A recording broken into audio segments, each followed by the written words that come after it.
चैतन्यमनोभीष्टं स्थापितमेन भूतले स्वयंरूपकथा मह्यं ददाति स्वपदान्तिकं। वन्देऽहं श्रीगुरो श्रीयुतपदकमलं श्रीगुरून् वैष्णवांस्य श्रीरूपं साग्रजातं रघुनाथान्वितं तं सजीवं साद्वैतं सावधूतं परिजन सहितं कृष्ण चैतन्य देवं श्री राधा श्रीराधा पादान सकल कृष्णपादाचार्य ललिता श्री विशाखान्वितांस्य हे कृष्ण करुणा कृष्ण सिंधु दीनबंधो जगतपते जगत्पति गोपेश गोपिका कांत राधा गोपीजगोपिकान्त राधा कांत काञ्चन वासुदेव तप्त कांचन काञ्चन गौरांगी गौराङ्गी राधे राधे वृंदावनेश्वरी वृषभानुसुते देवी वृषभानुसुते देवी प्रणमामि। प्रणमामि हरिप्रिय वंशाकल्पतरुभ्यश्च कृपा सिन्धुभ्यैव च वंशाकल्पतरुभ्यश्च पतितानां पतितानां पावनेभ्यो पावनेभ्यो वैष्णवेभ्यो नमो वैष्णवेभ्यो नमः। नमो नमः।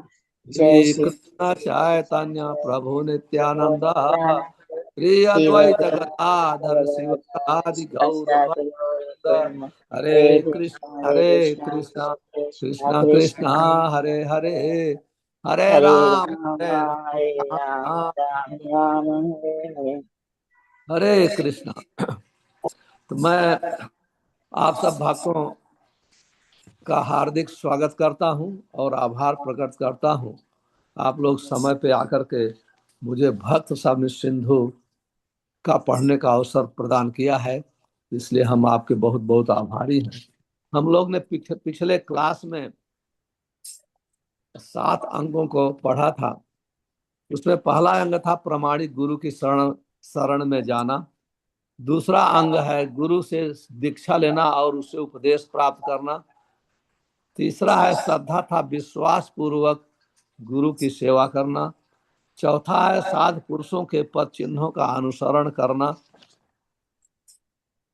पांचवा है शाश्वत धार्मिक सिद्धांतों के विषय में जिज्ञासा। आठवां है कृष्ण की तुष्टि के लिए प्रत्येक भौतिक त्याग के लिए तैयार होना। सातवां है तीर्थ स्थान में निवास करना। तभी हम लोग आठवें का चर्चा करेंगे। आज आठवां है जितना आवश्यक हो, हाँ, उतना ही स्वीकार करना। कहते हैं यावत अर्थ अनुवर्तिता, अपना जीवन चलाने के लिए जितना आवश्यक है उतना ही स्वीकार करना। 3 प्रकार की आवश्यकताएं होती है। आवश्यक अति आवश्यक आवश्यकता, आवश्यक आवश्यकता और विलासिता पूर्ण आवश्यकता। जो आवश्यक आवश्यकता है वो तो हर आदमी को पूरा करना चाहिए, लेकिन आवश्यकता भी पूरा होनी चाहिए। लेकिन किसी को विलासिता पूर्ण मतलब अपने आनंद के लिए बहुत धन इकट्ठा करना, ये ठीक नहीं है। इसलिए कहते हैं कि यावत स्यात स्वनिर्वाह, अपना जीवन अच्छा से चल सके आराम से, क्योंकि बहुत तकलीफ में बहुत दुख उठाने से भी भक्ति नहीं होती है। तो जितना धन आवश्यक है उतना तो कमाना ही चाहिए। और क्योंकि अगर आपका थोड़ा सा सुविधा, मकान में सुविधा अच्छी है तो अच्छा से आप तो मंगल आरती कर सकते हैं, तुलसी की पूजा कर सकते हैं, लोगों की को निमंत्रण दे करके उनको हरि कथा का श्रवण करा सकते हैं जितना आवश्यक है। लेकिन बहुत विलासिता पूर्ण आवश्यकता में भक्ति नहीं होती है, क्योंकि जब आदमी को बहुत ज्यादा धन संग्रह होता है या वस्तुएं इकट्ठा होती है तो स्वाभाविक है कि मायाबद्ध जीव जो है वो भोगों में लग जाता है। तो कहने का अर्थ है जितना आवश्यक है उतने उतना परिश्रम करना चाहिए। क्योंकि कभी कभी हम धन की लालच के लिए, वस्तु की लालच के लिए बहुत ज्यादा परिश्रम करते हैं और थक जाते हैं। लोग 4 4 5 5 काम किया करते हैं, लोग 4 4 5 5 बिजनेस करते हैं। लेकिन ये आवश्यक नहीं है, क्योंकि बहुत ज्यादा परिश्रम करने से भौतिक सुविधा हम लोग को नहीं मिलती है। क्योंकि जो भौतिक सुविधा मिलना है वो हमारे पूर्व जन्म के कर्म से आती है। तो वो तो आना ही आना है, चाहे आप परिश्रम कम करें या अधिक करें। नारद जी कहते हैं तस्व हेतु प्रयते तकोविद न लभते यत भ्रमरात उतर ऊपर अध। कहते हैं कि जैसे दुखवत कहते हैं जैसे दुख अपने आप आता है उसी प्रकार से सुख भी अपने आप आता है। इसलिए हमें दुख को दूर करने के लिए या सुख को प्राप्त करने के लिए बहुत परिश्रम नहीं करना चाहिए, लेकिन हमें परिश्रम करना है भक्ति को प्राप्त करने के लिए। जो भक्ति के अंग हैं उसको सावधानी पूर्वक करना चाहिए। श्रील प्रभुपाद जी एक उदाहरण देते हैं, जैसे नियम है कि प्रभुपाद जी के गुरु महाराज या चैतन्य महाप्रभु से ही 64 माला का जप करना। चैतन्य महाप्रभु कहा करते थे जो लखपति नहीं होगा उसके यहाँ मैं प्रसाद नहीं ग्रहण करूंगा। तो भक्त लोग तो आश्चर्य में पड़ गए, यहाँ तो लखपति कोई नहीं है, 500 वर्ष। आजकल तो जैसे अभी जो हमारे भक्त लोग तंजानिया परीक्षित हरि प्रभु ज्वाइन किए हैं युगांडा से, वहां लखपति होना बहुत आसान है। लखपति सेलिंग का कोई इतना है कमजोर, तो वहां लखपति कोई कभी भी हो सकता है। लेकिन 500 वर्ष पहले लखपति होना बहुत मुश्किल था। तो चैतन्य महाप्रभु ने कहा कि जो लखपति होगा उसके यहाँ प्रसाद लूंगा। तो सब लोग भक्त लोग चिंता में पड़ गए, ये लाख रुपया प्राप्त करना तो बहुत मुश्किल है।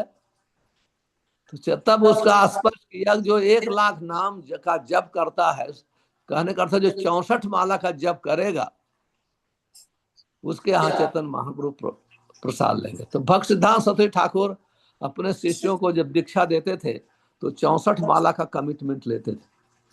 लेकिन श्रील प्रभुपाद जी ने परम दयालु है, वो कृपा करके इस कलयुग के जीवों की व्यस्तता कितने बिजी रहते हैं यह देख करके उन्होंने 64 से 16 पे लाया। इसलिए प्रभुपाद कहते हैं 16 माला तो सबको करना ही है। और 16 माला मान लो कोई बहुत भक्त हैं कब बहुत बिजी हो जाते हैं तो उस दिन नहीं कर पाते, तो प्रभुपाद जी कहते हैं दूसरे दिन करना चाहिए, क्योंकि एक परम गुरु का आदेश है जो 16 माला नहीं करता है वो अपराध करता है, वो भक्ति में प्रगत नहीं करेगा। इसमें बहुत अधिक व्याख्या करने की आवश्यकता नहीं है। तो अब यार लोग का प्रश्न होगा तो अंत में पूछना, आप नोट करते जाइए। और 9वां है हरिवास सम्मानो, एकादशी उपवास करना। एकादशी का बहुत ही सम्मान करना चाहिए। एकादशी का नियम है कि एकादशी के पहले दिन प्लान कर लेना चाहिए कि कल एकादशी है और उस दिन ब्रश करना, अच्छा करना, इसके बाद सुबह अच्छा से उठ करके मंगल आरती करना, माला का जप करना बहुत इंपॉर्टेंट है। क्योंकि एकादशी को माधव तिथि कहते हैं। माधव तिथि भक्ति जननी, भक्ति को जन्म देती है एकादशी। इसलिए एकादशी स्पेशली गौड़िया वैष्णव हम लोग बहुत सावधानी के साथ एकादशी मनाते हैं। लेकिन एकादशी का ये अर्थ नहीं है केवल उपवास करना। कहते हैं सर्व एकादशी क्या है, सर्व पाप प्रशमनम, हम संपूर्ण पाप से मुक्त हो जाते। एकादशी के दिन अन्न नहीं खाना चाहिए, अन्न में संपूर्ण पाप भरे रहते हैं, इसलिए फल खाने का विधान है, एकादशी खाने का विधान है। कहते हैं एकादशी संपूर्ण पाप से मुक्त करती है, पुण्यम आत्यंतिकम, तथा आत्यंतिक पुण्य, आत्यंतिक पुण्य का अर्थ है भक्ति में प्रगति कराती है। और एकादशी के दिन क्या कहते हैं, उपोषणम, हमको उपवास करना चाहिए। उपवास करना, क्यों उपवास करना चाहिए? उपवास करने से क्या है, हमको खाना पीना बनाना ये समय बचता है, तो उस समय गोविंद स्मरणम, भगवान गोविंद का स्मरण करना चाहिए। और उपवास का उप का अर्थ है नजदीक, वास का अर्थ है समीप आना। हमारे ख्याल से किसी को कहाँ से आवाज आ रही है, कृपया अगर आप आवाज कम करें तो अच्छा रहेगा। तो एकादशी का अर्थ है समय बचाना चाहिए, अपना खाना पीना सोना कम करना चाहिए। अगर हो सके तो उस दिन 2-4 घंटे काम पे कम जाएं या छुट्टी ले लें। ऐसे ही छुट्टी तो लेते ही हैं। तो उस दिन हमेशा अधिक से अधिक भगवान के नाम का जप करना चाहिए, भागवतम का पठन और श्रवण करना चाहिए और साथ में प्रचार करना चाहिए। इस प्रकार से नाम जप, नाम स्मरण, लीला स्मरण के द्वारा हम हमेशा भगवान के साथ रह सकते हैं। यही एकादशी का लाभ है। लेकिन हम देखते हैं कभी कभी लोग निराजल एकादशी रखते हैं, लेकिन माला जप करना उनके लिए बहुत ही मुश्किल होता है, उनके पास समय ही नहीं होता है। तो उपवास का तो फायदा है ही, लेकिन पूर्ण फायदा नहीं होता है जब तक हम नाम अधिक जप नहीं करेंगे। इसलिए कहा गया है एकादशी के दिन कम से कम 25 माला का जप करना चाहिए, कम से कम। तो कहने का अर्थ है जो व्यक्ति 16 माला करता है 25 माला करना चाहिए, जो 8 माला 10 माला करता है तो उसे 16 माला करना चाहिए। तो एकादशी के दिन अधिक जाप करना ही चाहिए, अधिक होना चाहिए। तो एकादशी का बहुत ही महत्व है। अभी हम 10वां पढ़ते हैं। कहते हैं धात्री अस्वस्थ आदि गौरव यथा। इसका अर्थ है कि बट वृक्ष या पीपल वृक्ष का सम्मान करना। भगवान भी कहते हैं भगवद गीता में, मैं वृक्षों में पीपल वृक्ष हूं। कहते हैं कि जब व्यक्ति पीपल वृक्ष और आंवला आंवला आंवला का स्पेशली आंवला के नीचे कार्तिक में लोग भोजन बना के खाते हैं। कहते हैं पीपल और आंवला के वृक्षों को जल अर्पित करें। उसे चाहिए कि गायों ब्राह्मण का आदर करें और नमस्कार था ध्यान द्वारा वैष्णव की सेवा करें। इन सारे कार्यों से भक्त के पूर्व जन्म के पाप के फलों में कमी आ जाती है, दूर हो जाते हैं। अस्वस्थ तुलसी धात्री गो भूमि असुर वैष्णवा पूजिता प्रणता ध्याता छपयंत निणाम अघम। कहते हैं जब हम आंवला के वृक्ष को, तुलसी के वृक्ष को, बट वृक्ष को, गाय को, भूसुर का अर्थ है ब्राह्मण, और वैष्णव की प्रभु पूजा जी, करते हैं, उनका सॉरी मैं सम्मान इंटरप्ट कर रहा करते हैं, हूँ। उनको हरिबोल महाराज जी प्रणाम एक करते मिनट। हैं। हरिबोल महाराज जी मुझे को ये होस्ट प्रिया बना माता दीजिए। जी और प्रकाश शाह, सबका माइक में म्यूट कर दूंगी। उनको म्यूट करने की जरूरत है। ओ एक हाँ एक क्यों नो अमृता खेली हाउ आई डोंट नो। माता जी यू आर होस्ट ना, you can do. No I am not host, who is host? Actually आप ही होस्ट है, आप मुझे को होस्ट बना सकते हैं। पार्टिसिपेंट्स में मेरा नाम है, वहां पे राइट क्लिक करेंगे ना तो को होस्ट बन जाएगा। अच्छा, आप आपके नाम पे क्लिक कर दो। हाँ 1 मिनट।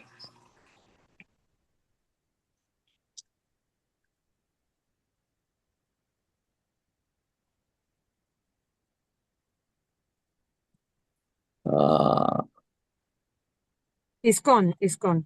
हाँ, हुआ माता जी अभी? नहीं नहीं हुआ, उसमें उसमें राइट क्लिक करना पड़ेगा, वहां ऑप्शंस दिखाएगा कि मेक को हाँ, होस्ट। इसको ऐसा म्यूटे आता है, stop video chat, spotlight for everyone, make host. हाँ अभी अभी कंफर्म हो गया होस्ट आपका। यस ठीक यस है, यस को हाँ तभी आप स्टॉप कर दो। जी जी। Thank you.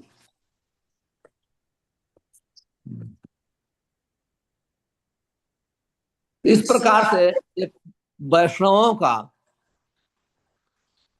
जब स्पेशली जब वैष्णवों का, क्योंकि वैष्णव ब्राह्मण भी होता है, तो इसलिए वैष्णव का बहुत सम्मान करना चाहिए। अभी अगला है 12वां है शिष्याद अनुबंधित त्वादि। कहते हैं अयोग गुरु को चाहिए कि वो अयोग्य शिष्य न बनाए या बहुत अधिक शिष्य न बनाए। श्री प्रभुपाद जी लिखते हैं आदेश यह है कि भले ही किसी व्यक्ति के अनेक शिष्य हों, किंतु ऐसा न कुछ किया जाए कि यदि उनमें से कोई शिष्य उसके लिए कोई कार्य कर दे तो वह शिष्य का अनुग्रहित हो जाए। इसी तरह मनुष्य को नए मंदिर बनाने में उत्साह नहीं दिखाना चाहिए, न ही तरह तरह के पुस्तकें पढ़ना चाहिए। केवल ऐसी पुस्तकें पढ़ें जो भक्ति को आगे बढ़ाने वाली, बहुत इंपॉर्टेंट है। इसमें ज्यादा मैं कमेंट तो नहीं करूंगा, कुछ पर कमेंट करूंगा। कहते हैं बहुत अधिक शिष्य बनाने से, जैसे एक क्लास में कोई टीचर पढ़ाता है, उसके उस जो बहुत ज्यादा स्टूडेंट हो जाएंगे तो उस पर ध्यान नहीं दे सकता है। उदाहरण दिया है कि प्रभुपाद जी लिखते हैं एक तात्पर्य में, जैसे माता पिता जी अपने बच्चों का जब प्रॉपर ध्यान करते हैं तो बच्चे अच्छे से नवयुवक बन करके पढ़ाई लिखाई करते हैं। अगर माता पिता अपने बच्चे को प्रॉपर ध्यान नहीं दे पाते हैं तो बच्चे प्रोग्रेस नहीं करेंगे। उसी प्रकार से गुरु का दायित्व होता है अपने शिष्य को प्रॉपर ध्यान देना। और दूसरा है, कभी कभी ऐसे भी शिष्य मिल जाते हैं कि गुरु के लिए ऐसा, गुरु को कभी अपने शिष्य का ऋणी नहीं होना चाहिए। गुरु का अर्थ है भारी, ज्ञान में भारी। तो गुरु का अर्थ है ओम अज्ञानम तिमिरंधस्य ज्ञानंजन शलाकया, अपने शिष्य को की अज्ञानता को, भौतिक अज्ञानता को दूर करना है, जिससे वो भक्ति में बढ़ता जाए। गुरु का दायित्व होता है कि हमेशा अपने शिष्य को देखे किस प्रकार से वो, उसका शिष्य जो भक्ति के अंग हैं उसको सावधानी से पालन कर रहा है। इस प्रकार से अधिक शिष्य नहीं बनाना चाहिए। लेकिन प्रभुपाद जी भी लिखते हैं कभी कभी चैतन्य महाप्रभु का मिशन आगे बढ़ाने के लिए गुरु कभी कभी अयोग्य शिष्य भी स्वीकार कर लेते हैं। लेकिन अयोग्य शिष्य स्वीकार करने पर यदि शिष्य श्रद्धालु नहीं है तो शिष्य आगे प्रगति नहीं कर सकता है और गुरु के प्रति वो भार बन जाता है। इस प्रकार से रूप गोस्वामी सावधान करते हैं कि हमको बहुत अधिक शिष्य नहीं स्वीकार करना चाहिए।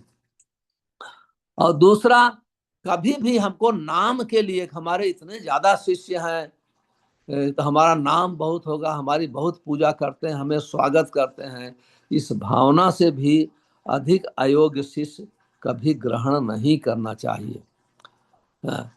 और दूसरा, हमें वैष्णव कभी ग्रुप बनाने के लिए भी शिष्य नहीं ग्रहण करना चाहिए। हमारा एक ही ग्रुप है, वो ग्रुप है अंतरराष्ट्रीय कृष्ण भावनामृत संघ, इस्कॉन ग्रुप।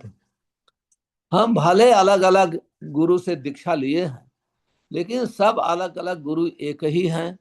उनकी शिक्षाएं सब श्रील प्रभुपाद की शिक्षाएं हैं और हमारी महामंत्र सब एक ही, हम सभी लोग जप करते हैं।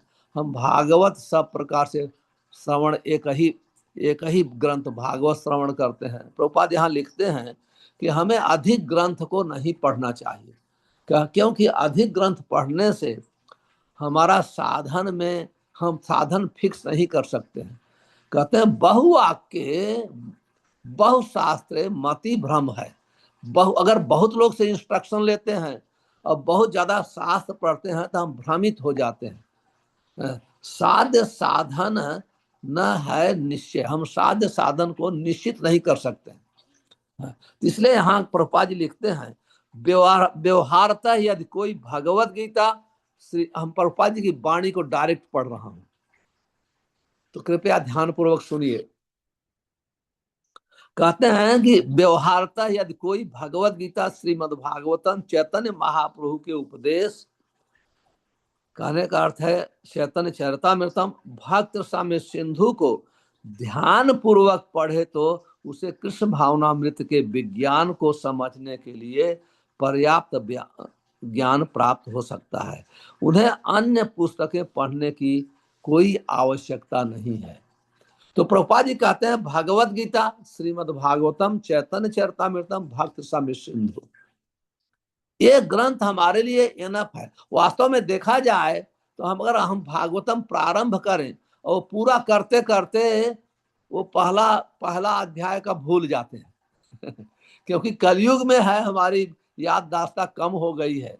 तो चैतन्य चरितामृतम इतने जो ग्रंथ हैं, हम हर रोज 3-4 घंटे पढ़ेंगे तभी ये जो प्रभुपाद जी कहते हैं भगवत गीता, श्रीमद् भागवतम, चैतन्य चरितमृतम और भक्त समय सिंधु पढ़ सकते हैं। और भक्त समय सिंधु एक ऐसे ही अकेला ही एक ग्रंथ है जिसको कहते हैं भक्ति का विज्ञान। हम पूर्ण रूप से भक्ति में हमको फिक्स अवस्थित कर सकता है। तो प्रभुपाद जी कोई भी ग्रंथ हर जगह भक्ति का ही वर्णन प्रभुपाद जी करते हैं, भक्ति की महिमा का ज्ञान करते हैं। इसलिए हम लोग को, क्योंकि कभी कभी हमारा बहुत नाम हो जाए विद्वान के रूप में, कि हाँ हम इतना ज्यादा, बहुत ज्यादा इनको ज्ञान है, सम वेदों का ज्ञान है। नहीं, ये हमारा उद्देश्य नहीं होना चाहिए, क्योंकि ये उद्देश्य से हमारी हम दिशा जो है, हमारी जिस दिशा पे हमको चलना है, हम आगे नहीं चल पाते हैं। क्योंकि हमारा उद्देश्य है कृष्ण प्रेम प्राप्त करना, हमारा उद्देश्य है साधु संग करना, साधु संग से कृष्ण। तो अगर हमारा उद्देश्य नहीं है कि बहुत बड़ा विद्वान बनना, हमको इस प्रकार की डिग्री नहीं चाहिए। इसलिए जो व्यक्ति बहुत ज्यादा शास्त्र को पढ़ता है वो डिसाइड नहीं कर पाता है साधन। चैतन्य महाप्रभु कहते हैं भक्तिर मध्य सर्वश्रेष्ठ नवविधा भक्ति, जो भक्ति के मध्य में सबसे महत्वपूर्ण भक्ति है, 9 प्रकार की भक्ति, 9 प्रोसेस ऑफ डिवोशनल सर्विस। और उससे उस्तार मध्य सर्वश्रेष्ठ हरिनाम संकीर्तन, उसके उस 9 में सबसे श्रेष्ठ है कलयुग में हरिनाम का जप करना। और कहते हैं निरापराधे, जो व्यक्ति अपराध से बचते हुए हरिनाम जप करता है वो कृष्ण प्रेम को प्राप्त कर लेता है। तो हमारा उद्देश्य ये है। तो हम लोग को ऐसा नहीं, लोगों को प्रभावित करने के लिए, इन्फ्लुएंस करने के लिए हमें प्रवचन नहीं करना चाहिए। प्रवचन कथा करना एक साधना है। ऐसा नहीं कि यहाँ इस शास्त्र से उस ग्रंथ से उस नहीं, हम जरूर आवश्यक नहीं है। हमारे लिए अगर कृष्ण प्रेम प्राप्त करना है, भगवत गीता भागवतम, भगवत गीता तो प्रचार के लिए है। जो भगवत गीता पढ़ता है और भगवत गीता से बोलता है बहुत बड़ा प्रचारक हो सकता है। भागवतम जो है भक्तों का पोषण करने के लिए, और चैतन्य चरितमृतम से व्यक्ति खुद का पोषण करता है। तो कहने का अर्थ है भागवतम और चैतन्य चरितमृतम से खुद पोषण होता है। और भक्त समय सिंधु में जो 64 अंग वर्णन कर रहे हैं, इससे श्रद्धा बढ़ती है। जैसे हम लोग पढ़ रहे हैं तो तुलसी में श्रद्धा बढ़ेगी, हरिनाम में श्रद्धा बढ़ती है। इस प्रकार से कहते हैं बहुत अधिक मंदिर भी नहीं बनाना है, बड़े बड़े मंदिर नहीं बनाना है, क्योंकि बड़े मंदिर बनाने से हम लोग उसके मेंटेनेंस में ही परेशान हो जाते हैं। हमेशा भक्तों के पास पहुंचते हैं, हमेशा डोनेशन मांगते, भक्त भी थक जाते हैं। 1-2 महीने में, क्योंकि इतने फेस्टिवल होते हैं, रामनवमी है, जन्माष्टमी है, नरसिंह चतुर्दशी है, फिर कितने फेस्टिवल हैं, आचार्यों के जन्मदिन है। तो उसमें भक्त लोग थोड़ा थोड़ा दान करते हैं। फिर मंदिर मेंटेन के लिए कितना दे सकते हैं, क्योंकि आजकल तो अपने परिवार को चलाने से पत्नी को भी बहुत परिश्रम करना पड़ता है, बहुत ही परिश्रम करना पड़ता है। तो इसलिए बड़े बड़े मंदिर नहीं बनाना है। भारत में ठीक है, लेकिन फिर भी बड़े बड़े मंदिर हमेशा बर्डन होते हैं, सब जगह मेंटेन। या क्या बेटर है कि हर घर मंदिर हो, तो हम अच्छा से साधन भजन करें, बर्डन हो, भक्तों का संग हो। इसलिए हाँ रूप गोस्वामी कहते हैं बड़े, हाँ फिर वर्णन करते हैं जैसे सनातन गोस्वामी, रूप गोस्वामी के शिष्य जो अकबर के मिनिस्टर थे, सेनापति थे, मान सिंह आए, उन्हें सेवा करना था तो उन्होंने लगा दिया। वो कुछ बर्डन नहीं लिए, अपने शिष्यों को गुरु लगा देते हैं, बर्डन नहीं लेते हैं। और फिर सनातन गोस्वामी जो व्यापारी थे, नमक उनकी नौका फंस गई थी, उनको लगा दिए सेवा में, इस प्रकार से। लेकिन खुद इतना अगर हेडक हो, इतना अधिक, तो आवश्यक नहीं है, क्योंकि हमारा कार्य नहीं है कि और मंदिर, बहुत बड़ा बड़ा मंदिर बनाना। मंदिर प्रचार के लिए ठीक है, लेकिन जब बड़ा मंदिर होगा तो बहुत मेंटेनेंस होता है, बहुत खर्चा होता है, ऐसे कार्य नहीं। इसलिए रूप गोस्वामी मना करते हैं। दूसरा, लोगों की भावना है ऐसे हो जाती है, हम बड़े मंदिर बनाएंगे, बहुत लोग आएंगे दर्शन करने, बहुत ज्यादा डोनेशन आएगा, चढ़ावा आएगा तो हम आराम से हमारा जीवन बीतना चाहिए। मंदिर प्रचार के लिए है, ठाकुर जी की सेवा के लिए है। ऐसी भावना भी, इसलिए इसमें वार्निंग करते हैं प्रभुपाद जी, ये ऐसी भी भावना नहीं होना चाहिए। और भक्त सिद्धांत सरस्वती जी कहते थे, प्रभुपाद जी को कहा बेटर है कि हमारा बड़ा बाजार का मंदिर कलकत्ता का बेच करके तो मार्बल बेच दो और ग्रंथों का प्रिंट करके वितरण करो, क्योंकि सब जब बड़े मंदिर, हमको ये रूम मिलना चाहिए, हमको ये मिल, उनको ये सुविधा मिल रही है, हमको ये, हमने सब सुविधा त्याग करके फुल टाइम ड्यूटी बनते हैं ब्रह्मचारी, वहां भी सुविधा के लिए झगड़ा करते हैं। इसलिए हमारा जो दिशा है जिसमें जाना था कृष्ण प्रेम प्राप्त करने के लिए, हम भ्रमित हो जाते हैं। इसलिए रूप गोस्वामी कहते हैं हमको इस प्रकार से बड़े बड़े कार्य नहीं करना चाहिए, बड़े बड़े मंदिर नहीं बनाना चाहिए। कहते हैं ना आरंभेन आरब्धे क्वचित, कहते हैं ऐसे बहुत कठिन काम भक्ति में जो है नहीं करना चाहिए। और प्रभुपाद लिखते हैं यदि कोई व्यक्ति प्रतिष्ठा या मिथ्या सम्मान की दृष्टि से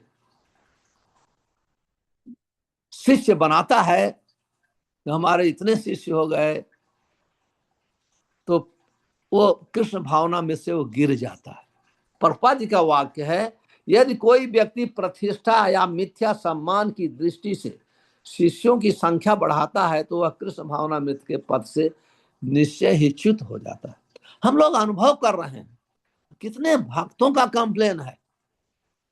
मैं भी जहां प्रचार करने जा रहा हूं, भक्त लोग भी वो बेचारे, क्योंकि जब बहुत अधिक शिष्य हो जाते हैं अपने गुरु से नहीं मिल पाते हैं, इस प्रकार से उनको भक्ति में आगे बढ़ नहीं पाते हैं, क्योंकि वो भी उतने एडवांस तो नहीं है, केवल गुरु के वाक्य को अपने हृदय में अपना करके भक्ति करने लगे। वो श्रद्धा है गुरु के ऊपर, इसलिए उनसे डायरेक्ट उनको एसोसिएशन चाहिए, संग चाहिए। इसी प्रकार प्रामाणिक गुरु को अपनी अपनी विद्वता प्रकट करने या जगह जगह जाकर व्याख्यान देने की लोकप्रियता प्राप्त करने की दृष्टि से अनेक अनेक पुस्तकें पढ़ने की आवश्यकता नहीं है। प्रभुपाद जी शिक्षा देते हैं आने वाले जनरेशन को हमको कैसे होना चाहिए। दूसरे शब्दों में बहुत सुंदर प्रभुपाद जी लिखते हैं, मैं प्रभुपाद की डायरेक्ट वाणी पढ़ रहा हूं जिससे कोई स्पेकुलेशन न करे। दूसरे शब्दों में गुरु को तथाकथित आध्यात्मिक उन्नत के नाम पर मंदिर के भवन बनाने के लिए उत्साह नहीं दिखाना चाहिए, प्रत्युत उसका सर्वोपरि कार्य धर्मोपदेश होना चाहिए। इस संबंध में श्री भक्त सिद्धांत सरस्वती ठाकुर गोस्वामी महाराज ने कहा है कि गुरु को चाहिए कि वे पुस्तकें प्रकाशित करें। यदि किसी के पास धन है तो उसे चाहिए कि उस धन को कीमती मंदिर बनवाने के बजाय कृष्ण भावना मृत आंदोलन के प्रसार हेतु विभिन्न भाषाओं में प्रामाणिक पुस्तकें प्रकाशित करने में लगाए।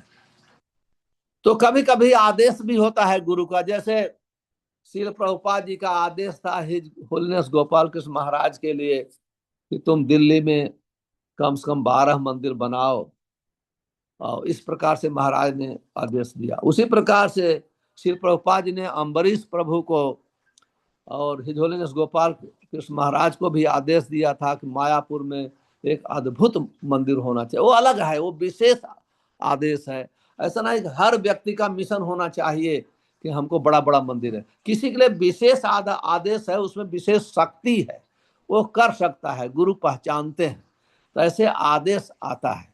तो किसी के लिए विशेष आदेश है तो ठीक है, लेकिन जनरली सामान्यतः हर व्यक्ति का बहुत बड़ा बड़ा मंदिर बनाने का उद्देश्य नहीं होना चाहिए, क्योंकि मंदिर का बोझा उठाना बहुत ही मुश्किल है। अभी हम लोग फिर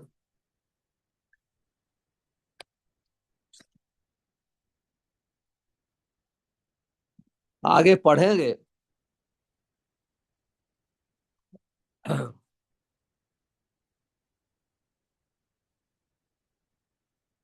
फिर कहते हैं कि व्यवहार में, सामान्य व्यवहार में स्पष्ट बाध्यता एवं हानि लाभ में संभाव। कहते हैं व्यवहार का सामान, जैसे हम लोग प्रतिदिन कार्य करते हैं, डे टू डे वर्क करते हैं, तो उसमें हमको अपना जीवन कैसे बिताना चाहिए। तो क्योंकि हम लोग ज्यादातर कांग्रेगेशन डीओटी आजकल हैं, ब्रह्मचारी को उतना टेंशन नहीं होता है, वानप्रस्थ को उतना टेंशन नहीं होता, सन्यासी को उतना टेंशन नहीं होता, लेकिन जो कांग्रेगेशन डीओटी हैं, उनके परिवार हैं, बच्चे हैं, उनको बहुत टेंशन रहता है। तो यहाँ कहते हैं, बहुत सुंदर वर्णन करते हैं कि पद्म पुराण में कथन है कि जो लोग कृष्ण भावनामृत में लगे हुए हैं, उन्हें भौतिक लाभ या हानि के लिए कभी विचलित नहीं। कभी कभी हमारे बिजनेस करते हैं, लाभ होता है, कभी हानि होता है, तो उसमें बहुत ज्यादा चिंता नहीं करना चाहिए। कहते हैं अलभ्य च विनष्टे वा भक्ष्य छादन साधने अविक्लव मतिर भत्वा हरि में धियाम स्मरे। कहते हैं हमेशा भौतिक लाभ हानि का चिंता किए हुए बगैर हमेशा भगवान हरि का स्मरण करना चाहिए। कहते हैं जो भक्त हमेशा हमें उसको क्यों ज्यादा चिंता करें, कोई फायदा नहीं है, क्योंकि जो हमेशा चिंता से ग्रस्त होता है वो जप नहीं कर सकता, भगवान में ध्यान नहीं लग सकता है।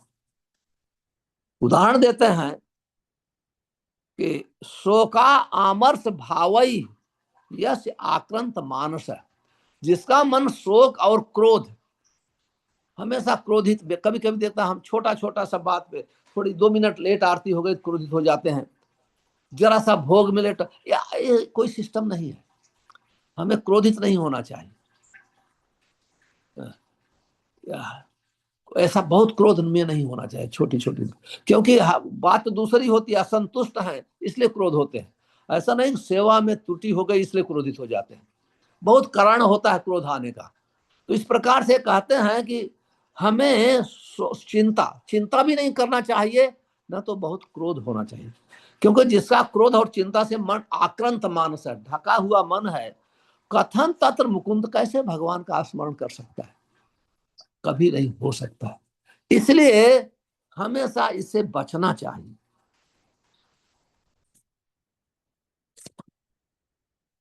हमेशा इससे बचना चाहिए।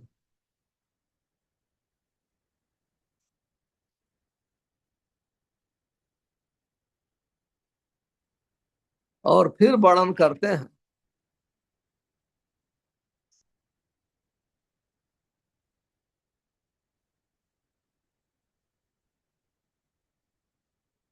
अन्य देवता अवज्ञा तथा तत्र, कहते हैं देवताओं की अवहेलना, अनादर कभी नहीं करना चाहिए, क्योंकि सभी देवता लोग भगवान के भक्त हैं। जैसे भगवान शिव है, ब्रह्मा है, शिव तो वैष्णव नाम यथा शंभु, तो उनका, क्योंकि वैष्णव का स्वभाव है एक छोटी सी चींटी का भी आदर करता है, लेकिन पूजा नहीं करता है। देवताओं का आदर करना है, पूजा नहीं करना है। पूजा तो भगवान कृष्ण का ही करना है। श्रवणम कीर्तनम विष्णु, श्रवण कीर्तन भगवान विष्णु के विषय में करना है। देवताओं की महानता का श्रवण कीर्तन नहीं करना है, न तो किसी बड़े बड़े cricket star, film star, football star के विषय में बहुत श्रवण कीर्तन नहीं करना है। केवल भगवान कृष्ण का ही श्रवण कीर्तन करना है, लेकिन उनका देवताओं को प्रणाम करना बुरा नहीं है। एज ए वैष्णव, वैष्णव है। कभी आप मंदिर जा रहे हैं, रास्ते में देवताओं का मंदिर है तो प्रणाम करना। चैतन्य महाप्रभु ट्रेवल करते थे तो जहां देवताओं का मंदिर होता था जाके प्रणाम करते थे, तो उसमें दोष नहीं है। हम लोग इस प्रकार से, हमें फैनेटिक नहीं होना चाहिए, लेकिन कभी भी हमें उन्हें भगवान के साथ तुलना नहीं करना चाहिए, वो भगवान के समान है। इसलिए कहा गया है हरि एव सदा आराध्य सर्व देवेश्वर है। कहते हैं हमेशा हमें हरि का ही आराधना करना है, क्योंकि सभी देवताओं के वो भी ईश्वर हैं। लेकिन साथ में कभी भी ब्रह्मा और शिव का अनादर नहीं करना चाहिए, उनका सत्कार करना चाहिए। हम लोग तो छोटा न्यूफाइट को ये माला जप करता है, रूप गोस्वामी कहते हैं कृष्ण यश गिरी मनसा, कोई एक नाम का जप करता है उसको भी आदर करना चाहिए। वो देवता लोग तो भगवान के भक्त हैं, इसलिए उनका सम्मान करना चाहिए। लेकिन साथ में कभी देवताओं का प्रसाद नहीं खाना चाहिए, क्योंकि जो देवताओं कभी कभी हम मंदिर जाते हैं तो उनका चढ़ावा नहीं खाना चाहिए, क्योंकि जो उनका जो देवताओं के भक्त हैं जो भी चढ़ाते हैं, उनकी भावना जो है भौतिक भावना है, अपनी भौतिक भावना को पूरा करने के लिए वो चढ़ाते हैं। तो वो भौतिक भावना से वो प्रसाद घर ग्रसित होता है, तो इसलिए हमें उसे लेना नहीं चाहिए, कभी भी खाना नहीं चाहिए, ये है कभी भी। इसलिए पद्मपुराण का कोटेशन देते हैं, क्योंकि सभी भगवान कृष्ण सभी देवताओं के पूजनीय हैं, इसलिए कृष्ण के ही प्रति हमारी अविचल मति होनी चाहिए। फिर अगला मैं वर्णन करूंगा,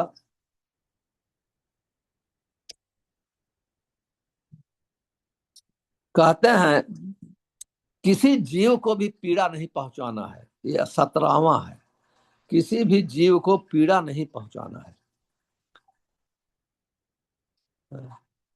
महाभारत का में वर्णन है, जो व्यक्ति किसी भी जीव को नहीं परेशान करता है, उसके मन को पीड़ा नहीं पहुंचाता है, जो सबके साथ स्नेही पितृवत आचरण करता है और जिसका हृदय अति विशुद्ध रहता है, वह निश्चित रूप से शीघ्र ही भगवान का कृपा को प्राप्त करता है।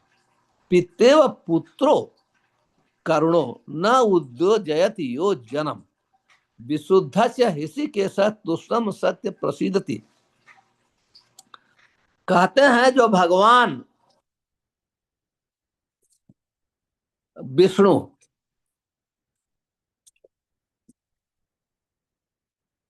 जो भगवान विष्णु के भक्त हैं, यहाँ तक जो भक्त नहीं भी है तो भी अननेसेसरी हम किसी को पीड़ा नहीं देना चाहिए, क्योंकि भगवान सभी जीव के हृदय में है।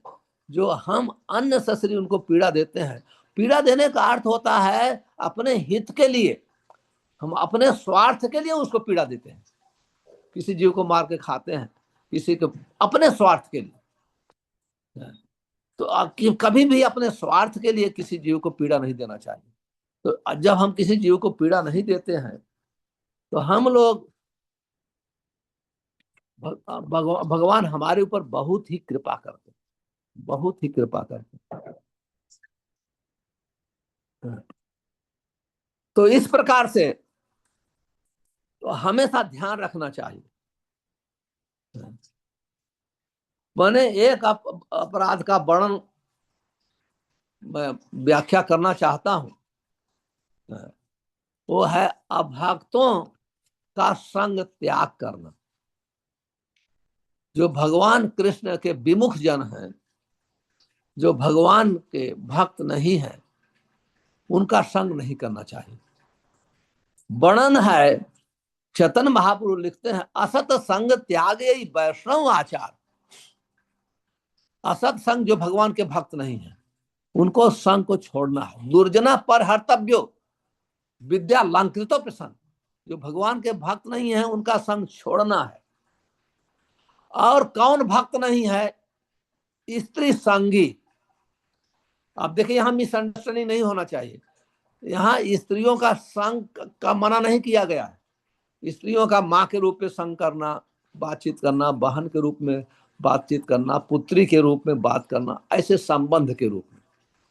लेकिन कुछ जो स्त्रियों के अपनी इंद्रिय तृप्ति के लिए स्त्रियों के प्रति बहुत उनका झुकाव होता है।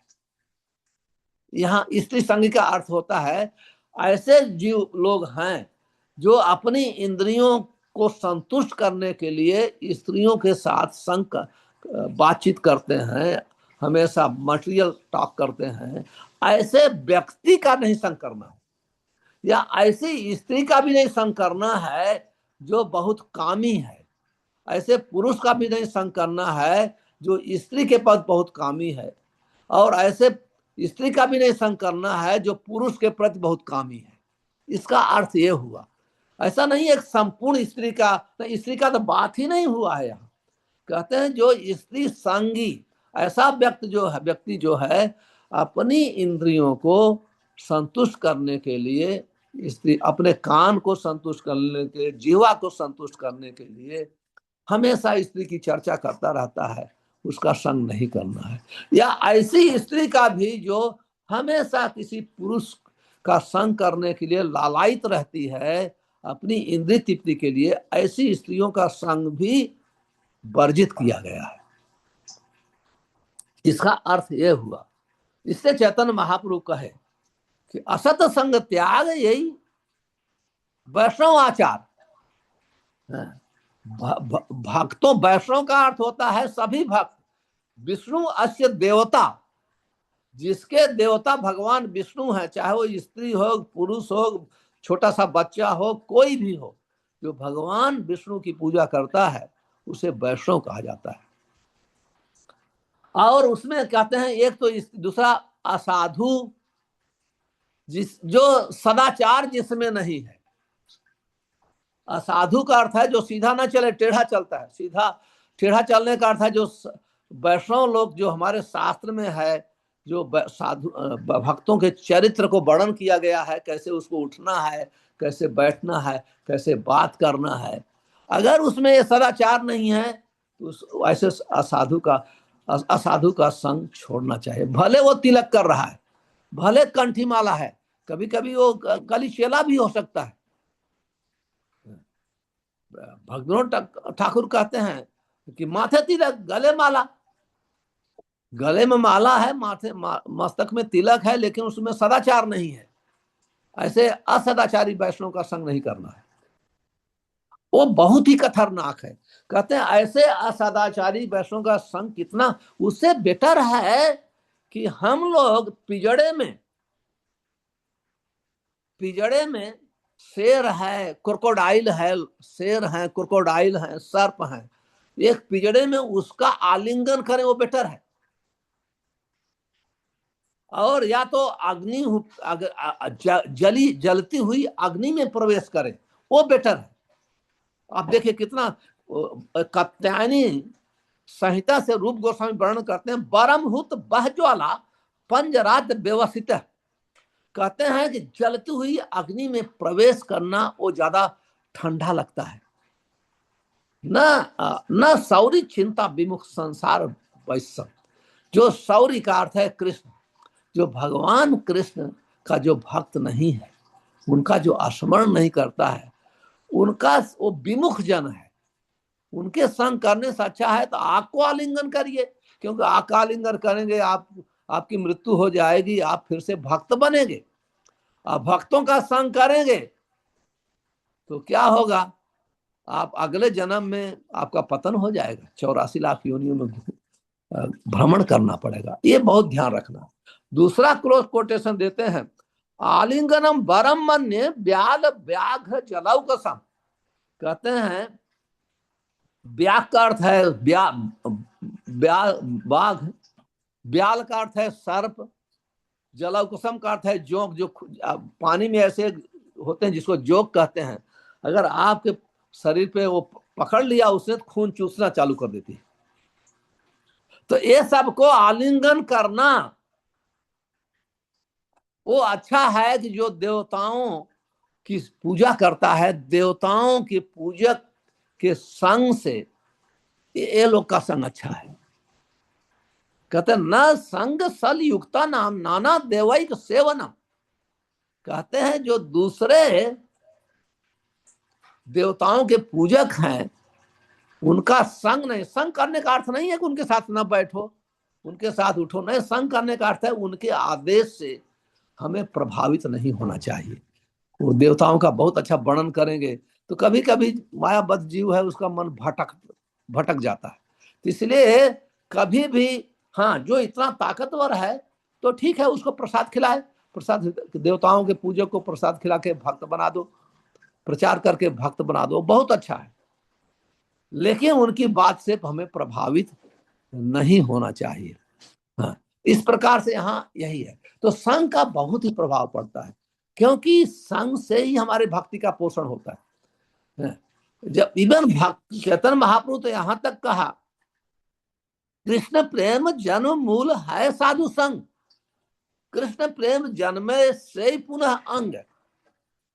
कृष्ण प्रेम का जन्म भक्तों के संग में होता है। कैसे भक्त? जो भक्ति करते हैं, सेंटिमेंट नहीं, जो साधन भक्ति करते हैं, जो मंगल आरती उठते हैं, स्नान करते हैं, तिलक करते हैं, सोलमाला का जप करते हैं, भक्तों के साथ साथ में भागवतम का पाठ करते हैं, वो ऐसे भक्त का संग होना चाहिए। महान भक्त भी, जो परम भक्त हैं, वो भी इस प्लेटफॉर्म पर आकर के हम लोग को सिखाते हैं, वो भी करते हैं। तो ऐसे भक्त को संग करना है जिसकी साधना हमारे साथ हो। ऐसा नहीं कि मंगल आरती अटेंड करके रूम में चला जाए, अकेले में साधना करे, ऐसे भक्त का संग नहीं करना है।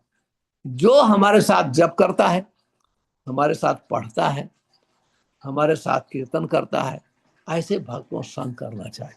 साधन कहने का अर्थ है जो साधन भक्ति करता है, ऐसे भक्तों का हमें संग करना चाहिए। इस प्रकार से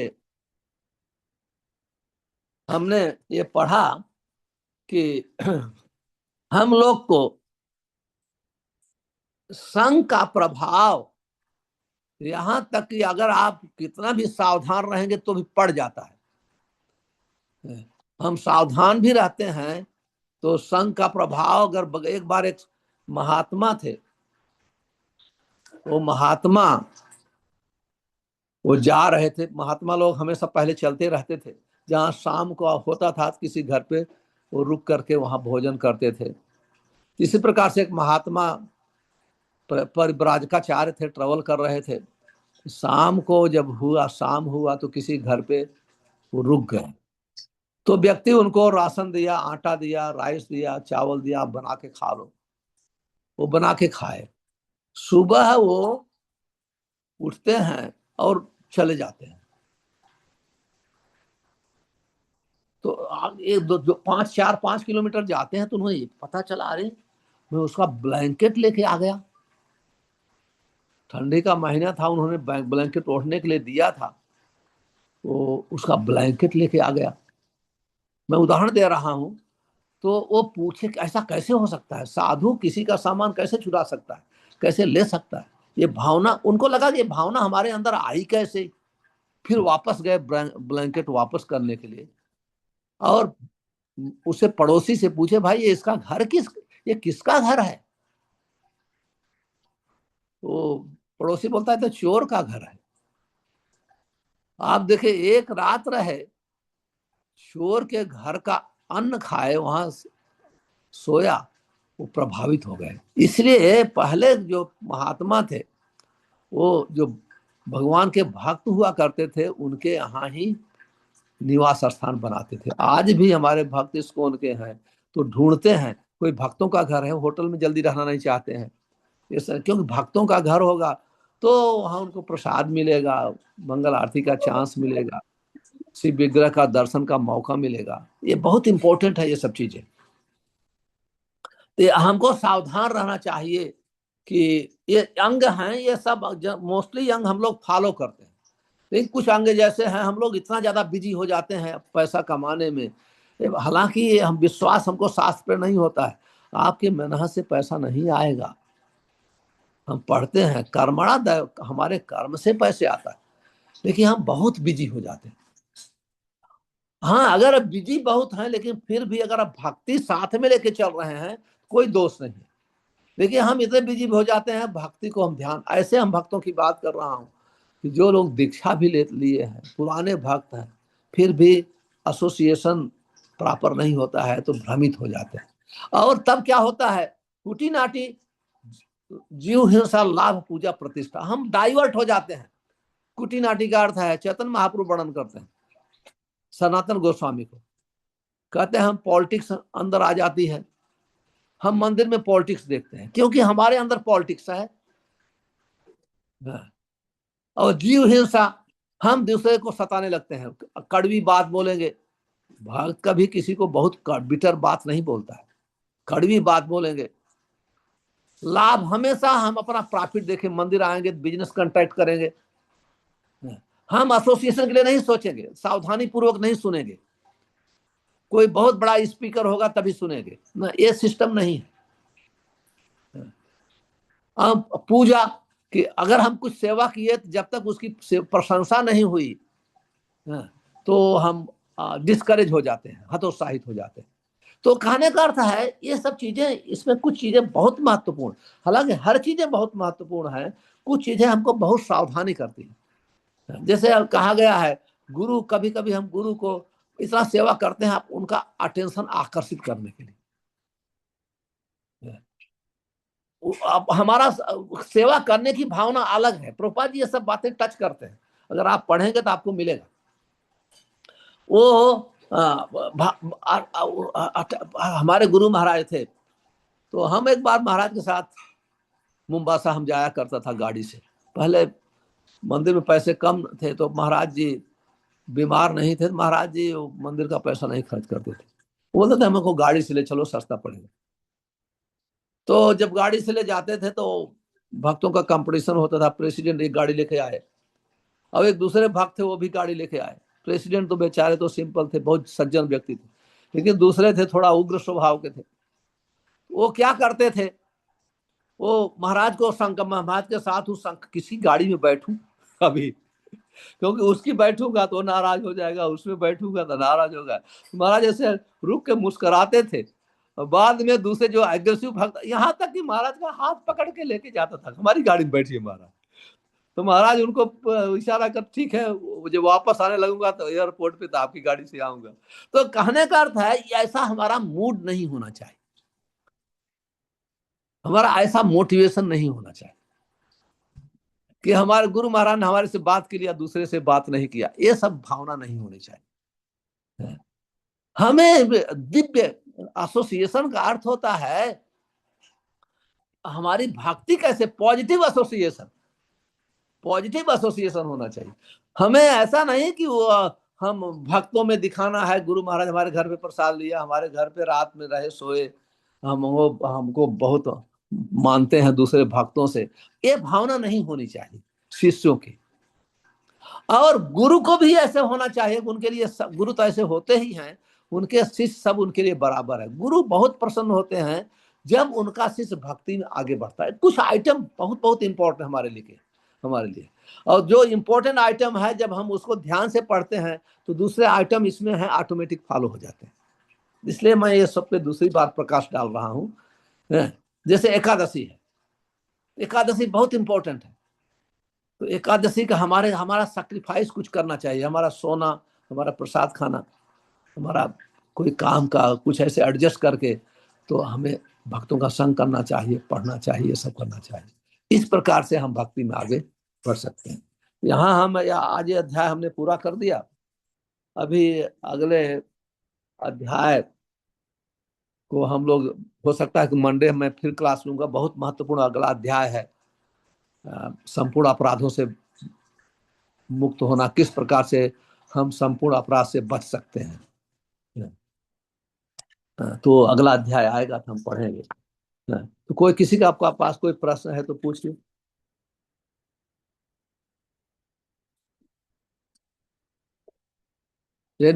या अमृता केली, यू कैन अनम्यूट योरसेल्फ। हरे कृष्ण माफती प्रभु। हरे कृष्ण। मुझे क्लास बहुत अच्छा लगा। मेरे पास बस एक प्रश्न था कि हम लोग हमारे क्रोध कैसे कंट्रोल कर सकते हैं। ये क्रोध, जब तक व्यक्ति भौतिक मटेरियल अटैचमेंट बहुत होगा, वो पूरा नहीं होगा, तो पहले हमें रूट जाना चाहिए। Root, what is cause of anger, क्रोध का कारण क्या है। तो भगवान गीता में कहते हैं कि जब व्यक्ति की अपनी इच्छाएं, क्रोधात भवत सम्मोहात बुद्धिनाशात स्मृति विभ्रम। कहते हैं जब हम भौतिक जीवन से बहुत आसक्त, ध्यायंत विषय पुंसाम संगते उपजायते, हम विषयों का बहुत ज्यादा ध्यान करते, अटैचमेंट बहुत होता है, मटेरियल अटैचमेंट। जब वो पूरा नहीं होता है तब क्रोध आता है। अच्छा, अब मटेरियल अटैचमेंट कैसे खत्म होगा, नष्ट होगा?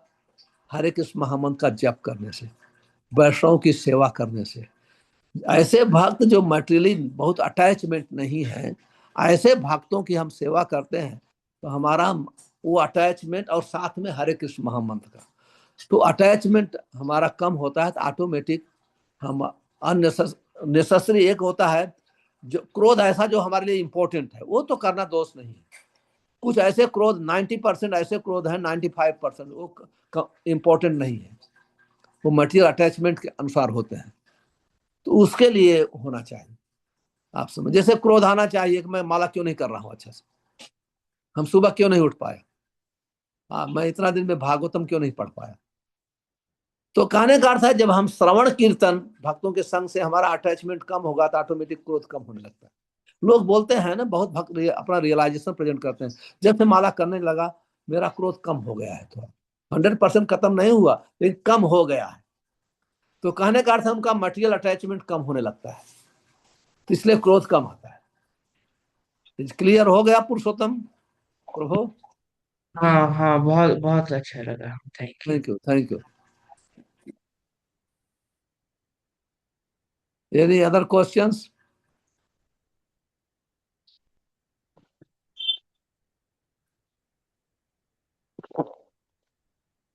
हाँ माता जी पूछिए, आप पूछ सकते हैं, आप अनम्यूट करके।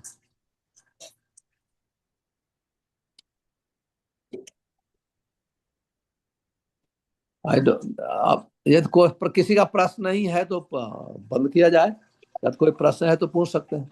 If have any question you can ask. Hare Krishna, Umaपति Prabhu. I हाँ, had one question. या Huh. You talked about how what should be the mood of the disciple when serving the guru.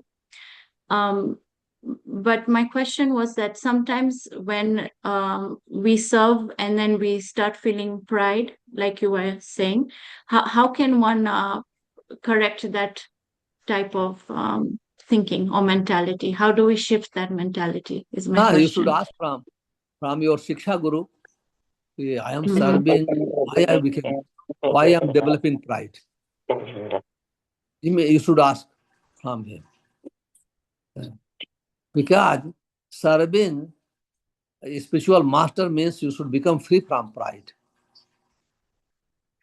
That is the result of serving spiritual. We should, serving spiritual master should become humble, develop attachment of chanting, hearing. That is the result of serving the spiritual master. Either very advanced devotee sadhus. So if you are feeling very proud, then you ask from your instructing spiritual master, Shiksha Guru. He will clarify you. No, your mood is not good of service. You are instead of becoming reducing your pride, you are increasing your pride. That is immediately you should ask. And also you should chastise yourself. Why I am developing this thing? I am serving this. That is called material quality of developing pride, not a spiritual quality. You okay? हरे कृष्ण। प्रभु जी दंडवत प्रणाम प्रभु जी। हाँ, दंडवत प्रभु, दंडवत। प्रभु जी मैं India में हूँ, गिरीश प्रभु बोल रहा हूँ। प्रभु जी बहुत अच्छा लगा, किसका साथ संग करना चाहिए ये सब चीज बताया, बहुत अच्छा लगा प्रभु जी। पूरा विस्तार से आपने बताया, और मैं आपका प्रार्थना करता हूँ हर हफ्ते तो एक जूम मीटिंग होने दो, कथा होने दो, बहुत अच्छा लगता है प्रभु जी। बहुत बहुत धन्यवाद। हाँ माता, आप पूछिए माता जी। हरे कृष्ण महाराज, सादर प्रणाम महाराज। मेरा हरे ये कृष्ण। प्रश्न था कि आपने आज के प्रवचन में जैसे बताया कि अपरेंटली जो भक्त बने हैं और जो गुरु की वाणी को ठीक तरीके से फॉलो नहीं करते, अपने मन के अनुसार चलते हैं, तो उनको हमें मतलब फॉलो करने की आवश्यकता नहीं है। जो सिंसियरली अथॉरिटी फॉलो करते हैं उनको जरूरत है।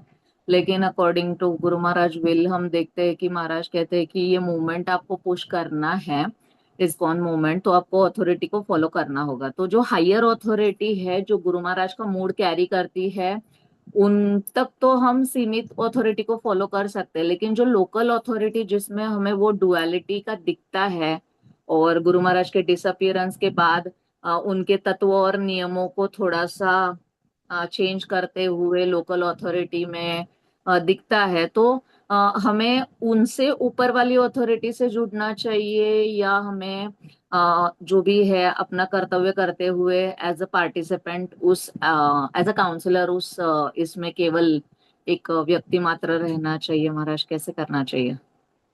आपने बहुत सुंदर प्रश्न किया। माता जी, दो प्रकार का है। एक तो जो आपका लोकल अथॉरिटी है, लोकल अथॉरिटी का अर्थ है मैनेजर। वो लोकल अथॉरिटी मैनेजमेंट करता है, वो फैसिलिटी प्रोवाइड करता है। और जो लोकल अथॉरिटी मैनेजर है तो वो उसके साथ कोऑपरेशन करना चाहिए। लेकिन मैं यहाँ बात कर रहा हूँ स्पिरिचुअल अथॉरिटी की। जैसे महाराज ने अपने विल में लिखा है, वो सब स्पिरिचुअल अथॉरिटी है। वो सब टेम्पल कमांडर नहीं है, वो टेम्पल प्रेसिडेंट नहीं है। टेम्पल प्रेसिडेंट को सहयोग करना है क्योंकि वो टेम्पल मैनेज कर रहा है। और टेम्पल प्रेसिडेंट भी आपका स्पिरिचुअल अथॉरिटी हो सकता है जो बहुत एडवांस है, जो प्रभुपाद जी के चरण चिन्हों पर चलता है। महाराज ने कहा कि जो प्रभुपाद जी हमारे प्री इमिनेंट शिक्षा गुरु हैं, और जीबीसी जो है हमारे मैनेजर फाइनल अथॉरिटी है। तो जो कोई व्यक्ति प्रभुपाद जी की शिक्षा को नहीं पालन कर रहा है, तो अगर आप उसके साथ उसके साथ चलेंगे, सहयोग करेंगे, तो आप तो भक्ति से भ्रमित हो जाएंगे। तो अगर आप स्पेशली स्ट्रांग हैं तो आप उनको बता सकते हैं कि प्रभुपाद जी ने तो ऐसे हमको शिक्षा दिया है, हम क्यों दूसरी साइड में जा रहे हैं। तो अपना भी कर्तव्य होता है। जो व्यक्ति स्पेशली स्ट्रांग है वो बता सकता है, क्योंकि प्रभुपाद जी ऐसे फाउंडर आचार्य हैं, कोई उनका वाक्य कोई काट नहीं सकता है। अगर आप बताएंगे किसी को प्रभुपाद जी, हो सकता है कि वो बेचारा उसका अटेंशन डाइवर्ट हो गया होगा, अननोइंगली वो प्रभुपाद जी को फॉलो नहीं कर रहा है। लेकिन अगर आप रिमाइंड कराती हैं उसको, तो भी प्रभुपाद जी को कोई काट नहीं सकता है। एक छोटी सी बात को अगर प्रभुपाद जी का कोई काटे तो पूरे इस्कॉन में बहुत हल्ला हो जाता है। तो इसलिए अगर आपको लगे तो प्रेम के साथ, वैष्णवता के साथ, कि आप इतने अच्छे भक्त हो और इतना अच्छा मैनेज कर रहे हो, आप इतने अच्छा सब आप काउंसलिंग भी कर रहे हो, लेकिन आपका, मैं ये सोच रहा हूँ प्रभुपाद जी ऐसे लिख रहे हैं, हमारे खास आपके मन में ऐसी बात क्यों आ रही है, तो समझेंगे आपकी बात। क्योंकि आप प्रभुपाद जी का जब नाम लेंगी, प्रॉपर कोटेशन देंगी, तो आपकी बात को समझेंगे। और वो भी उनके लिए, उनका भी हित होगा, वो प्रभुपाद जी की शिक्षा के अनुसार अपना जीवन बिताएंगे। ये आप, क्योंकि अपना दोनों कर्तव्य है कि अपनी भी रक्षा करना, और जो आपसे कम प्रोग्रेस भक्त हैं उनकी भी रक्षा करना, उनकी भी रक्षा करना। कभी कभी पुराने भक्त भी उनका डाइवर्ट हो जाते हैं, तो उनकी भी रक्षा करना अपना कर्तव्य है। क्लियर हो गया माता जी? यस महाराज, थैंक यू। धन्यवाद। एक हाथ और उठा है भाई, कौन है? राजेश जी है। ये लास्ट क्वेश्चन लूंगा मैं, अगर राजेश प्रश्न मुझसे पूछना चाहते हैं। 5 मिनट ज्यादा हो गया, अभी 8 बज के कितना आपके यहाँ, वहाँ 35 मिनट, 8:30 बजे 9 बजे। तो कोई प्रश्न नहीं है अभी किसी का? है तो पूछ सकते हैं एक प्रश्न। हरे कृष्णा गुरु महाराज। हाँ, हरे कृष्णा प्रभु, पूछिए। प्रभु जी, जैसे आपने एक साधु का एग्जाम्पल दिया था कि हाँ, वो गलत व्यक्ति के संग में एक दिन रहे तो भी इनमें प्रभाव पड़ गया था। तो प्रभु जी, हम भी जैसे भक्ति में रहते हैं कंटिन्यू, लेकिन जैसे ही थोड़ा सा भक्ति से अलग होते हैं और माया में एकदम से पड़ जाते हैं प्रभु जी। तो प्रभु जी, नहीं, वो माया आपका बिजनेस माया नहीं है, आपकी नौकरी माया नहीं है, आपकी परिवार माया नहीं है। माया है गलत संग। गलत तो संग आप में प्रभु जी हम इतने समय से कंटिन्यू भक्ति करते हैं, लेकिन जैसे ही थोड़ा सा भी अगर अलग होते हैं तो तुरंत उसका प्रभाव इतना प्रबल क्यों होता है ना ना, प्रभु जी? आप अलग क्यों, हमेशा साथ रहो, क्यों अलग? आप मतलब साथ रहने का अर्थ है आज्ञा का पालन करना। गवर्नमेंट में कोई नौकरी करता है, गवर्नमेंट हमेशा था साथ में थोड़ी है। गवर्नमेंट का नियम कानून पालन करते हुए नौकरी करता है। जैसे रेलवे में कोई काम करता है तो रेलवे मिनिस्टर नहीं है उसके साथ हमेशा, वो तो रेलवे में कोई काम करता है, मैं एग्जाम्पल दे रहा हूं, तो उसके इंस्ट्रक्शन के अनुसार वो व्यवहार करता है। उसी प्रकार से साधु के मार्गदर्शन में अगर आप अपना कार्य करिए, व्यवहार करिए, भजन करिए, तो हमेशा आप साधु के संग में हैं। Okay sir. जरूरत नहीं है एक साथ रहने की। जैसे आप कहीं भी करते, किसी ऑफिस में काम करते हैं तो ऑफिस में जाते हैं तो हमेशा ऑफिस का बॉस थोड़ी आपके साथ रहता है, उसका इंस्ट्रक्शन आप फॉलो करते हैं तो आपको सैलरी मिलती है, क्योंकि आपने इंस्ट्रक्शन फॉलो किया। जैसे इंस्ट्रक्शन तोड़ेंगे तो आपको निकाल दिया जाएगा। उसी प्रकार से जैसे आप गवर्नमेंट के साथ हमेशा रह रहे हैं, आप गवर्नमेंट पूरे कंट्री में, आप भारत में घूम रहे हैं, आप गवर्नमेंट के साथ हैं क्योंकि गवर्नमेंट के नियम और कानून का आप पालन कर रहे हैं। उसी प्रकार से हम साधु का इंस्ट्रक्शन पालन करके हमेशा साधु के साथ रह सकते हैं, जिसको कहते हैं वाणी संग।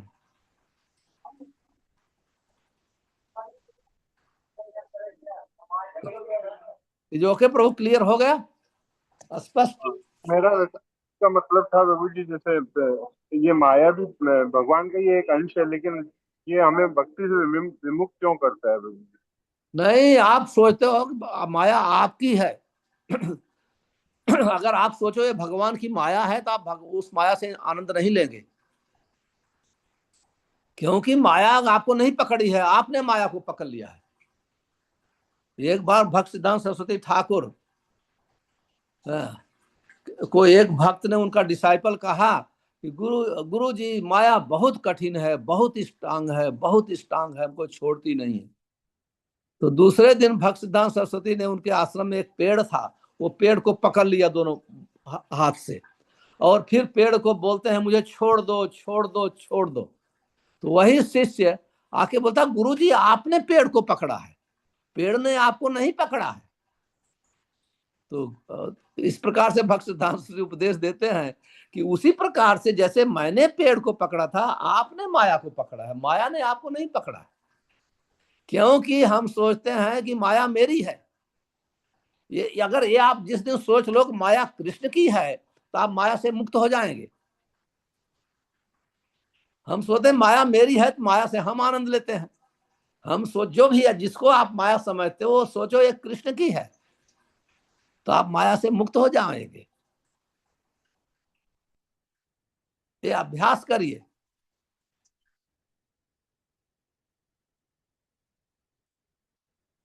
तो हमारे ख्याल से समय हो गया, आप लोग का 7 मिनट में ज्यादा समय ले लिया।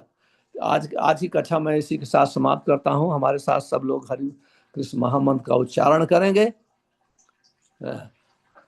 अंकित जी ठीक है सब? Is okay everything? Hare Krishna Maharaj ji. Yes हमारे ख्याल, हाँ, तो तो अभी बहुत हमारे अभी ख्याल से, टीचर्स है। अच्छा, अब इसलिए आप पूरा नहीं बोल पाते हैं, ठीक है। तो हरे कृष्ण महामंत्र के साथ आज की कक्षा का समापन करेंगे, और मैं आशा करता हूं सोमवार को पुनः मिलूंगा इसी समय पे। हरे कृष्णा हरे कृष्णा कृष्णा हरे कृष्णा कृष्णा कृष्णा कृष्णा कृष्णा कृष्णा हरे हरे राम हरे हरे राम राम हरे राम राम राम राम राम राम हरे हरे। हरे कृष्णा। हरे कृष्ण। धन्यवाद। हरे कृष्ण। थैंक यू प्रभु। हरे कृष्ण। वैष्णव भक्त की जय।